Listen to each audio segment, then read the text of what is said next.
முதலமைச்சர் ஜோசப் விஜய் அவர்களையும் அவரோட செல்வி த்ரிஷா அவர்களையும் பட்ட அனிதா ராதாகிருஷ்ணன் மிகவும் ஆபாசமாக கீழ்த்தரமாக பேசினார்.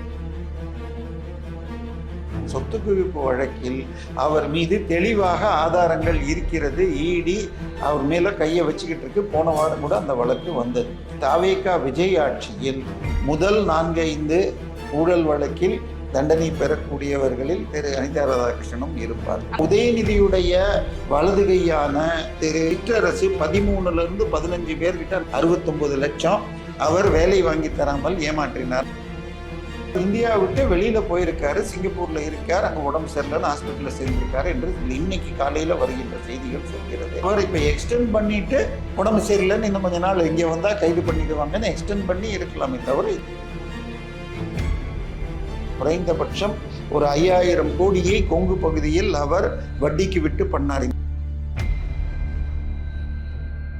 iPlus TV, India's #1 QLED TV, crystal clear picture quality with 3-year replacement warranty, smart voice, smart entertainment. 4ஆம் தூண் நேயர்கள் அனைவருக்கும் வணக்கம். இன்று நம் நிகழ்ச்சியின் சிறப்பு விருந்தினர் அரசியல் விமர்சகர் திரு தேவப்பிரியா அவர்கள் இணைந்துள்ளார். வணக்கம் சார். வணக்கம்மா. தொடர்ந்து இப்போ பல அமைச்சர்களுடைய ஊழல் பட்டியல் வெளிவந்துட்டே இருக்கு. கைதும் ஒண்ணுக்கு மேல ஒண்ணா வந்துட்டே இருக்கு சார். தாவேகா ஆட்சி திமுகவின் ஊழலை வெளிக்கொண்டு வருகிறதா அப்படின்ற ஒரு கேள்வியில இப்ப அனிதா ராதாகிருஷ்ணன் அவர்கள் கைது செய்யப்பட்டிருக்காரு. எதனால, இதோட பின்னணி என்ன சார்? இல்ல, இன்றைக்கு திருச்செந்தூர் எம்எல்ஏவும் முன்னாள் அமைச்சருமான திரு அனிதா ராதாகிருஷ்ணன் கைது என்பது ஊழல் இல்லை. அவர் தூத்துக்குடியில ஒரு ஊர்ல பேசும் பொழுது முதலமைச்சர் ஜோசப் விஜய் அவர்களையும் அவரோட தோழியான செல்வி த்ரிஷா அவர்களையும் இணைத்தும் அதே நேரத்தில் ஒருமையிலும் மிகவும் ஆபாசமாக பேசினார். அது திமுகவோட ஸ்டைலு. ஈவே ராமசாமியார்ல ஆரம்பிச்சு அண்ணாதுரை, கருணாநிதி எல்லோரும், ஏன் நம்ம உதயநிதி வரைக்கும் தவழ்ந்தபாடின்னு தான் கடைசி வரைக்கும் சொல்லிட்டு இருந்தாங்க. ஸோ கொஞ்சம் கூட கூச்சம் இல்லாமல் பேசினார்கள். இந்த ஆட்சி வந்த பிறகு விஜய் மீது தனிப்பட்ட தாக்குதலை நிறுத்துவதற்காக திரு முக்தார் அவர்களை முதலில் அவர் எலெக்ஷனுக்கு முன்னாடி ஒரு 4-5 வீடியோ போட்டு மிக ஆபாசமாக விஜய் மீது போட்டிருந்தார். அதற்காக அவரை கைது செய்யறதுக்கு வேலூரில் போய் பிடிச்சிட்டு வந்தாங்க. பட் அதன் பிறகு யாரோ அட்வைஸ் பண்ணிட்டாங்க, நேரடியாக த்ரிஷா விஜய் மீக்காக கைதுன்னா அதை பற்றி பேசினா இன்னும் டைவர்ட் ஆகும்னு சொல்லிட்டு அன்றைக்கி விசாரணையோடு திருப்பி அனுப்பிச்சிட்டாங்க. அதன் பிறகு பாஜகவை சேர்ந்த ஒரு பெண்மணியை பற்றி பேசினதுனால முக்தாரை அதில் கைது பண்ணி முக்தார், திருச்சி சூர்யா 2 பேரையும் குண்டர் சட்டத்தில் இப்போ வச்சுருக்காங்க. குண்டர் சட்டம் என்பது ரிப்பீட் அஃபெண்டர்ஸ், அதாவது அந்த நபர் வெளியில் இருந்தால் மக்களுக்கு ஆபத்து அப்படிங்கிறதுக்கு தான் போகணும். யூடியூப்பில் பேசுகிறதுக்கோ, யூடியூப் பேசுகிறது, ஃபேஸ்புக் எழுதுறதுக்கெல்லாம் கைது பண்ண வேண்டியதுக்கு முடியாது சட்டப்படியாக. ஆனால் இது உங்களுக்கு ஒருத்தர் அவதூறாக பேசினால் அது 2 விதமாக பார்ப்பாங்க. ஒன்று சிவில் அவதூறு, இன்னொன்று கிரிமினல் அவதூறு. சிவில் அவதூறுக்கு கைது கிடையாது. என்னுடைய பெயரை இழிவுபடுத்தினார்னு மான நஷ்ட ஈடு வழக்கு போடலாம். நம்ம டிஆர் பாலு அவர்கள் அண்ணாமலைக்கு மேலே போட்டு கோர்ட்டில் நடந்தது உங்களுக்கு தெரியும். ஸோ இது சிவில் வழக்கில் கைது கிடையாது. வெறும் நீங்கள் வழக்கு போட்டு இவர் என்னை அவமானப்படுத்தினார்னு ஜெயிச்சா பணம் கிடைக்கும். ஆனால் கிரிமினல் என்று சொன்னால் என்னோட இதையே பண்ணிட்டார்னு சொல்லி கொடுத்ததுனால இப்போ நேற்று வரைக்கும் திரு அனிதா ராதாகிருஷ்ணன் ஹைகோர்ட்டில் போய் என்னை கைது செய்யக்கூடாது அப்படின்னு சொல்லி ஜாமீன் கேட்டது நிராகரிக்கப்பட்டது. இன்னைக்கு கைது செய்துட்டாங்க. அனிதா ராதாகிருஷ்ணனை பொறுத்த வரைக்கும் சொத்து குவிப்பு வழக்கில் அவர் மீது தெளிவாக ஆதாரங்கள் இருக்கிறது. இடி அவர் மேலே கையை வச்சுக்கிட்டு இருக்கு. போன வாரம் கூட அந்த வழக்கு வந்தது. ஸோ இந்த ஆட்சியில் தாவேகா விஜய் ஆட்சியில் முதல் 4-5 ஊழல் வழக்கில் தண்டனை பெறக்கூடியவர்களில் திரு அனிதா ராதாகிருஷ்ணனும் இருப்பார். ஆனா இப்ப அதை தாண்டி இது பழி தூற்றுதல் வழக்குல எல்லாம் இப்ப சிறைக்கு போயிருக்காரு. இல்லை, இப்ப போயிருக்கிறது அவதூறு பேசியதற்குத்தான். பட் இதை தொடர்ந்து வரலாம். அதாவது அவர் கனிமொழி குரூப்பை சேர்ந்தவர். ஸோ நடுவில் போய் திரு சீமான் அவர்களுக்கு பெண் குழந்தை பிறந்தப்போ சீரும் வச்சார். அஃப்கோர்ஸ் அதுக்கு 2 காரணம் சொல்கிறாங்க. ஒன்று அவர் காளிமுத்துவுடைய நெருங்கிய நண்பர், அதாவது சீமானுடைய மாமனார்.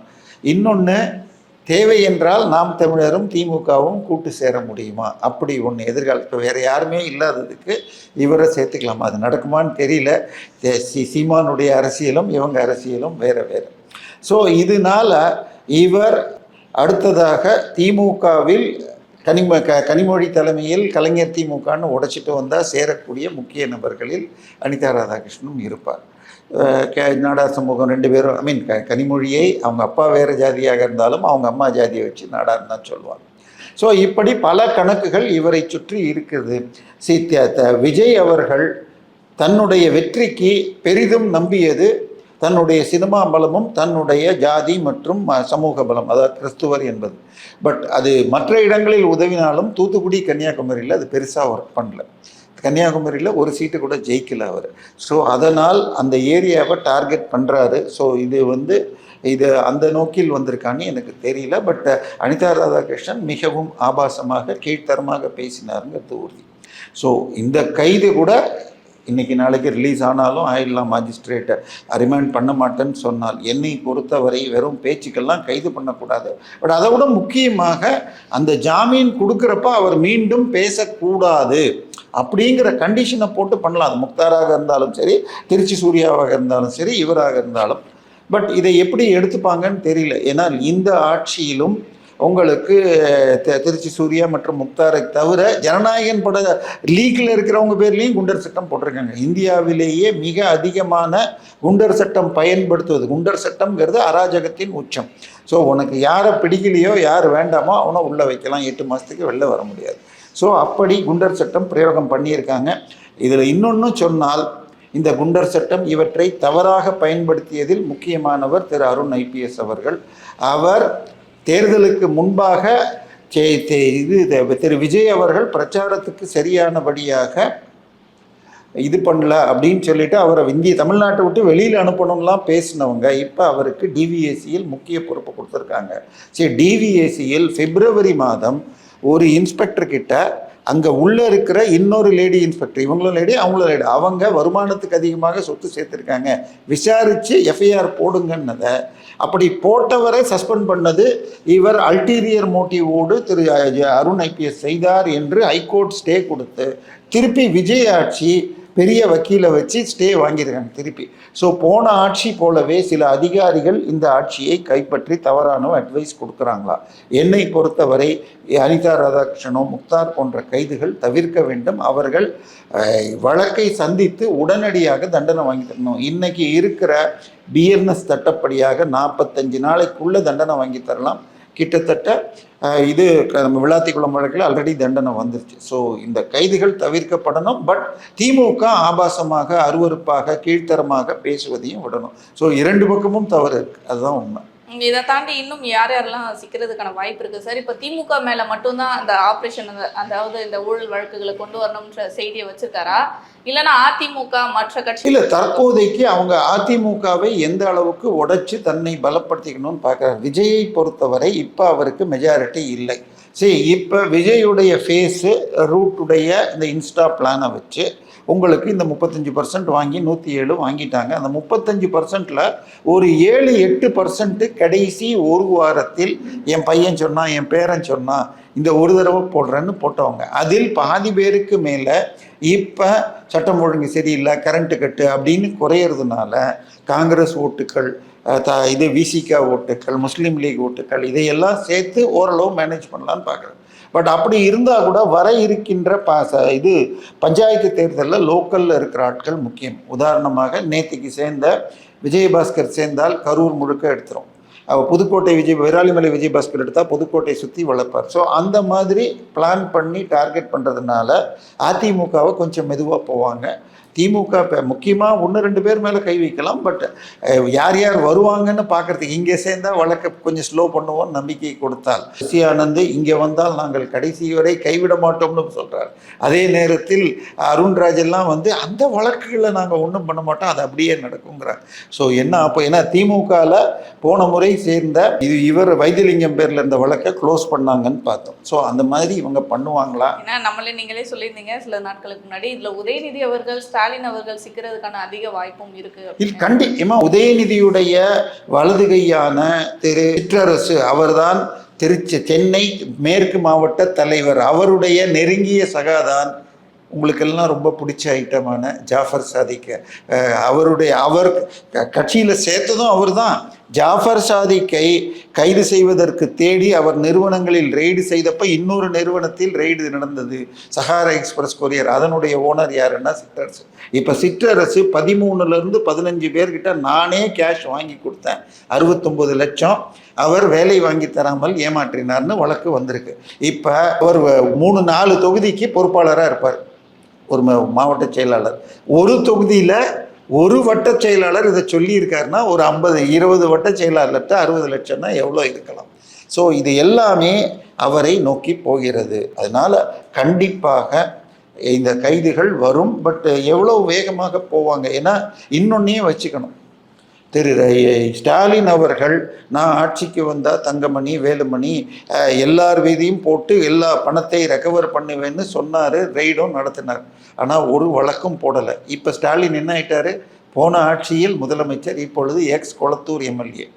இந்த முறை விஜய் இதே மாதிரி பண்ணார்னா அடுத்த முறை அவர் எக்ஸ் பெரம்பூர் எம்எல்ஏ என்று அழைக்கப்படும் நிலையும் வரலாம். ஸோ விஜய் சொன்னபடியாக செய்யணும். சில நல்ல மாறுதல்களை கொண்டிருக்காரு. இப்போ இதில் நம்ம மெட்ராஸ் கார்பரேஷனில் கடைசியாக டெண்டர் ரூல்ஸை மாற்றி புதிதாக சேர்த்தவர்கள் போன முறை அப்ளை பண்ண ரேட்டை விட 25% கம்மியாக கொடுத்துருக்காங்க. அதாவது இந்த ரேட்டெல்லாம் ஏற்றி பார்ட்டி ஃபண்டுன்னு சொல்லிட்டு திமுகவின் தலைமை குடும்பம் வரை அமைச்சர்கள் வழியாக போனது நிற்கப்படுகிறது என்று தெரிகிறது. ஏன்னா இப்போ ஏவாவேலு அவர்கள் மேலேயே வழக்கு போட்டிருந்தாங்க, அதுக்கான ரெய்டும் போச்சு, இப்போ அவர் தலைமறைவாகி இருக்கிறதா செய்திகளும் வருதே சார். இல்லைம்மா, ஏவாவேலு ரொம்ப பெரிய கைமா, அது சின்ன கையெல்லாம் இல்லைம்மா. ஏவாவேலுங்கிறது பொதுப்பணித்துறை மற்றும் நெடுஞ்சாலைத்துறை அமைச்சர். நீங்கள் எந்த பில்டிங் தமிழ்நாடு அரசு கட்டணுன்னாலும் பொதுப்பணித்துறை பிடபிள்யூடி அவங்க தான் கட்டுவாங்க. அவங்க கட்டினா எவ்வளோ நல்லா இருக்கும் தெரியுமா பில்டிங்கு. நம்ம போன அதிமுக ஆட்சியில் இப்போ பெரம்பூரில் ஒரு பில்டிங்கை போய் அப்படி கையை தட்டினீங்கன்னா பேந்து வந்துச்சு. ஐஐடி மெட்ராஸை கூப்பிட்டு கேட்டால் சிமெண்ட்டு 1:3 போடுவாங்க, அதிகபட்சம் 1:5 போடுவாங்க. இதில் குறைஞ்சபட்சம் 1:15 சேர்த்துருக்காங்க. ஒரு பாண்டு சிமெண்ட்டுக்கு 15 பாண்டு மண்ணை சேர்த்துருக்காங்கன்னு. ஆனால் நானும் நீங்களும் அந்த மாதிரி ஒரு கம்பெனியை கண்டுபிடிச்சோன்னு வச்சுக்கோங்க, என்ன பண்ணுவோம், அந்த கம்பெனியே என்ன கூடாதுன்னு தள்ளி வைப்போம். திமுக என்ன பண்ணுச்சு தெரியுமா, அவங்களுக்கு 750 கோடி ரூபாய்க்கு நம்ம பக்கத்தில் இருக்கிற ராமாபுரத்தில் ஃபின்டெக் சிட்டி ஆர்டரை கொடுத்தாங்க. யார் அந்த கேபிஎன் பார்க் கட்டினாங்களோ, சிவகார்த்திகேயன் மாவீரன் படத்தில் அந்த பில்டிங் பற்றி காட்டினாரோ அதே கம்பெனிக்கு ஃபின்டெக் சிட்டி 750 கோடி ரூபா கான்ட்ராக்ட் கொடுத்தாங்க. யார் அதிமுக ஆட்சியில் ரேஷன் கடையில் தவறான விஷயங்களை கொடுத்தாங்களோ, கிறிஸ்டி நிறுவனம், முட்டையை மார்க்கெட், அதாவது ஒரு சின்ன உதாரணம் புரியணும்னா, நீங்களும் பேட்டி எடுத்திருக்கீங்க திரு அரப்பூர் ஜெயராமன் அவர்களை. அதிமுக ஆட்சியில் 6 மாதம் கான்ட்ராக்ட், 1 வருஷம் 3 வருஷம் கான்ட்ராக்ட் போட்டுருவாங்க பருப்பு வாங்குறதுக்கு. அவங்க அதுக்கு முன்னாடி மாதம் வாங்கின ரேட்டு 144 ரூபா, அதுக்கு முன்னாடி மாதம் வரைக்கும். இவர் அந்த நேரத்தில் ஜெயராமன் எழுப்பின உடனே மார்க்கெட் ரேட்டே கம்மியாக இருக்குன்ன உடனே அடுத்த டெண்டரில் அதே கம்பெனி 98 ரூபாய்க்கு போட்டுச்சு. எங்கே போச்சு அந்த 50 ரூபா ஒரு இதுக்கு. ஆனால் அதுக்கப்புறம் இப்போ கொஞ்சம் கொஞ்சமாக ரேட்டை ஏற்றி பல ஊழல்கள். இன்றைக்கி ஒரு ரேஷன் ஐட்டமாக இருக்கட்டும் அதே கம்பெனி. அப்போ எப்படி அந்த கம்பெனி அது போன தடவை தப்பா, அதுவும் என்ன முதல் முறை திமுக வந்தவுடனே பொங்கல் இதுன்னு தொகுப்புன்னு கொடுத்தாங்க. அதில் வெல்லம் கொடுத்ததுக்கு பேர் என்னாச்சு, ஒரு பிரபலமான திமுக பேச்சாளருக்கே மெல்டிங் பாயிண்ட் என்று பேர் உருகி ஓடுச்சு. அதுக்கப்புறம் பார்த்தா மஞ்சப்பொடி கொடுத்தா அது மணலாக இருக்கிறது, மரத்தூளாக இருக்கிறதுன்னு ஜூனியர்களிடம் வீடியோ போட்டு. ஆனால் அந்த கம்பெனி பேரில் என்ன ஆக்ஷன் எடுத்தாங்க, திமுக வாய்ச்சொல்லில் வீரரடின்னு ஆக்ட் பண்ணி அவர்கள் ஒவ்வொரு அமைச்சரும் பெரும் தொகையை சம்பாதித்தார்கள். KN நேரு அவர்கள் ஒரு கான்ட்ராக்ட்லையும் 7.5% 10% PF என்று வாங்கினார்ன்றாங்க. இப்போ ஏவாவேலுவை எடுத்துக்கிட்டிங்கன்னா ஒரு வருஷத்துக்கு அவருடைய அந்த பிடபிள்யூடி மற்றும் நெடுஞ்சாலை துறையில் பட்ஜெட்டு கான்ட்ராக்டு 1.5 லட்சம் கோடி கொடுப்பாங்க. 5 வருஷத்துக்கு கிட்டத்தட்ட 7லேருந்து 8 கோடி லட்சம் கான்ட்ராக்ட்னா அதில் 10%னா எவ்வளோ, 30%னா எவ்வளோ. ஏன்னா விஜய் எலெக்ஷனுக்கு முன்னாடி என்ன சொன்னார், 30% கோபாலபுரம் குடும்பத்துக்கு போகுதுன்னாரு. இப்போ 30% 6 லட்சம் கோடின்னு இந்த கரூரில் ரெய்டு பண்ணப்போ, அதாவது ரோடு போட்டுட்டேன்னு கணக்கு கொடுத்துட்டாங்க. 7.25 கோடிக்கு கான்ட்ராக்டர், அதில் ஒரு பாதி முடிச்சாச்சுன்னு அளந்து பிடிச்சி தார் போட்டிருக்காங்க, மேலே போட்டு இவ்வளோ அடிக்கு தார், இவ்வளோ வீடுன்னு எல்லாம் மெஷர்மெண்ட் புக்கெல்லாம் எழுதி கொடுத்துட்டு. இப்போ கூட சாலை உயரத்துக்கு வந்து அதில் மோசடி நடைபெற்றிருக்காரு. இல்லை, அது அடுத்தது. பட் இந்த பர்டிகுலர் ரோடு போடாத ரோடு, இப்போ 18 அடி ரோடு, 1.5 இன்ச்சுக்கு தார், இதெல்லாம் கணக்கு போட்டு எம்புக் கையெழுத்து போட்டிருக்காங்க. இந்த இன்ஜினியர் எல்லாம் போட்டு வாங்கினதை அதுக்கப்புறம் வரப்போகிறது காட்டின பிறகு மீண்டும் போட்ட மாதிரி ஏற்பாடு பண்ணாங்க. ஆனால் இதில் ரெய்டு போனாங்க பாருங்கள். கரூரில் ஒரு பர்டிகுலர் பில்டிங்குள்ளே போனால், நீங்கள் இந்த பக்கத்தில் ஹாஸ்பிட்டல் இருக்குது பாருங்கள், நம்ம பக்கத்துலேயே ஒரு 20 பேர் உட்கார்ற மாதிரி லாபி இருக்குமா? திரு ஏவா வேலு ஒரு நிறுவனம் நடத்தி இருக்கிறார், வங்கியை விட பெரிதாக. அதன் மூலமாக பெருமளவில் எலெக்ஷன் டயத்தில் தேர்தலில் நிற்பவர்கள் எல்லா கட்சிக்காரர்களுக்கும் வட்டிக்கு கடன் கொடுத்துருக்காரு. அந்த பில்டிங்கில் 300 பேர் லாபியில் உட்கார்றதுக்கு இடம், 13 கவுண்டர்கள், ஒரு கவுண்டர்லேயும் 2 கேஷ் கவுண்டிங் மிஷின்லாம் இருந்துச்சான். இது தவிர கடன் வாங்குறவங்க கொடுக்குற டாக்குமெண்ட்டை பார்க்குறதுக்கு 4 வக்கீல்கள் அங்கே உட்காந்து செக் பண்ணுவாங்களாம், இது கரெக்டாக நம்பலாமான்னு. இப்படி ஒரு அலுவலகத்தை நடந்துட்டு இருந்தாராம். குறைந்தபட்சம் ஒரு 5000 கோடியை கொங்கு பகுதியில் அவர் வட்டிக்கு விட்டு பண்ணார், இந்த கான்ட்ராக்டை தவிரன்னு சொல்லி. அவருடைய போன முறை 2023 ரெய்டப்பவே மீனா கந்தசாமின்னு சொல்லிட்டு கோயம்புத்தூரில் அவருடைய பினாமி ஒருத்தரையும் ரெய்டு பண்ணாங்க. அவர் தற்போது திமுகலேருந்து விலகியிருக்கார். ஸோ தெளிவாக ஏவா வேலு மிகப்பெரிய ஒரு ஏடிஎம்மாக இருக்கிறார். அவர் ஒரு நூலும் விட்டார், நான் திமுகலேருந்து விலகி தாவேக்கா போகிறேன் நான்.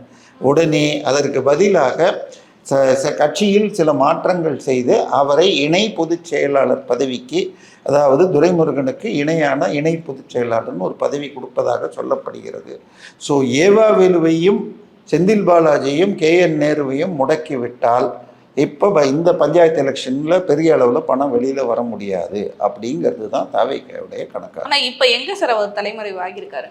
இல்லை, தலைமறைவுன்னு இல்லை, அவர் இந்தியாவை விட்டு வெளியில் போயிருக்காரு, சிங்கப்பூரில் இருக்கார், அங்கே உடம்பு சரியில்லைன்னு ஹாஸ்பிட்டலில் சேர்ந்திருக்காரு என்று இன்னைக்கு காலையில் வருகின்ற செய்திகள் சொல்கிறது. அது ஆப்ரேஷனில் செக்கப் போயிருக்கலாம், அல்லது வர முடியாது எனக்கு உடம்பு சரியில்லைன்னு இழுக்கிறதுக்காகவும் இருக்கலாம். பட் பிஸ்னஸ்க்காக போயிருக்கலாமா? ஏமா நம்ம ஜெகத் ரட்சகன் சார் இருக்கார்ல, ரொம்ப நல்லவர். இங்கேருந்து கொஞ்சம் பணம் அனுப்பி சிங்கப்பூரில் ஒரு கம்பெனியை ஆரம்பித்து இலங்கையில் ஒரு 26,000 கோடி ரூபாய்க்கு ஒரு IOCL மாதிரி ஒரு ரிஃபைனரி போடுறதுக்கு பிளான் பண்ணார். அது நின்று போச்சு. அதுக்காக 900 கோடி ED அவருக்கு ஃபைனும் போட்டுச்சு. ஆனால் இப்போ ஏவாவேலு அவர்கள் சென்றதன் காரணம் வந்து இங்கே இருந்தால் நம்மளை கைது செஞ்சுருவாங்க, அதற்காக பயந்து சிங்கப்பூரில் தலைமறைவாகி இருக்காங்கன்ற மாதிரியான செய்திகள்லாம் இல்லைம்மா, இது நம்ம பத்திரிகைகள் கொஞ்சம் இது பண்ணி சொல்கிறதா இருக்கலாம். ஏன்னா சிங்கப்பூர்லாம் போகிறதாக இருந்தால் ஏற்கனவே விசா வாங்கி முன்னாடி பிளான் பண்ணால் தான் போயிருக்க முடியும். என்னை பொறுத்த வரைக்கும் அவர் இப்போ எக்ஸ்டெண்ட் பண்ணிவிட்டு உடம்பு சரியில்லைன்னு இன்னும் கொஞ்ச நாள் இங்கே வந்தால் கைது பண்ணிடுவாங்கன்னு எக்ஸ்டெண்ட் பண்ணி இருக்கலாமே தவிர இந்த போன திட்டம் முன்னாடியே பிளான் பண்ணதாக தான். ஆனால் அவருக்கு கைது செய்யப்படுவதற்கான வாய்ப்பு இருக்கா சார்? இல்லைம்மா, இது கைதுங்கிறது என்னுடைய இது, நான் தான் சொல்லிட்டேன், 7 வருஷத்துக்கு அதிகமான பிரிவுகளில் இருந்தால்தான் பண்ண முடியும்.